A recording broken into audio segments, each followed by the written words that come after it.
Bore sir, कसं बघताय? समितीने विकास कामं केली, रस्त्याचं जाळं विणलं 14 गावामध्ये, परंतु आरोग्याची समस्या जशी आहे ती आहे. आताच आवाज उठवलेला आहे आमदार साहेबांनी, राजकोळी साहेबांनी. आता या महिन्यामध्ये होऊन जाईल सर्व काम पूर्णपणे. दुसरी गोष्ट, ही जी कामं जी आहेत ही विकास समिती बरोबर, मी जेव्हा उपसभापती असताना मी सुद्धा खासदार साहेबांना पत्र दिलेले आहेत. आणि खासदार साहेबांनी त्याचा पाठपुरावा केलेला होता. त्यावेळेला सार्वजनिक मंत्री रवींद्र चव्हाण साहेब होते. त्यांनी या गावासाठी निधी दिला आणि त्यांनी या गावाचं नंदनवन बनवतील असंही वाटतं मला. याच्या पुढे खासदार साहेब कुठेही निधीला कमी करत नाही.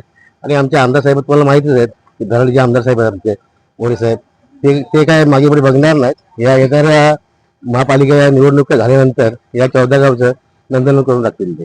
अनेक मी बातम्या लावतोय 14 गावाच्या सन्मान्य म्हणजे दहिसर गोटेकरचे महिला असतील पुरुष असतील, ते बोलतात की भरत कृष्णापुरांनी आमच्या पाण्यासाठी 14 गावाच्या पाण्यासाठी गावाल्यांना पाणी मिळालंय. कसं बघताय? नाही, भरत भोईर फक्त अध्यक्ष आहेत ना.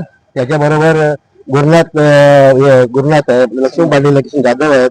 त्यांच्याबरोबर आम्ही सुद्धा आहोत. आम्ही सुद्धा सर्व त्यांच्याबरोबर खांद्याला खांदा लावून काम केलेलं आहे. त्यामुळे त्याच्याबरोबर समिती सुद्धा आहे. या पाठपुराव्याच्या मागे पाणी पुरवठ्याचं काम चालू आहे. हे सर्व आम्ही जे इथं लोक दिसतात ना, ते प्रत्येक मिटिंगला येतात, पाणी पुरवठ्याची मिटिंगला येतात. म्हणजे कोणी श्रेय घेऊ नये आणि कोणा घ्यायचं असेल त्या लोकांना मिटिंगला येतात, बरोबर आहे. पण जे काही आर्थिक असतं, जिथं पुरवायचं असतं तिथं मिटिंगला कोणी येत नाही, त्यांनी असा तुमच्यावर आरोप केला होता. हे बघा, आर्थिक जर पाहिजे असेल, कुठली निधी लागत असेल किंवा कोणाला काही द्यायचं असेल तर त्यांनी एक मिटिंग लावायला पाहिजे होती. खरी म्हणजे काय सांगायला पाहिजे की बाबा एवढे पैसे द्यायचे आहेत, आम्ही काढले असते ना.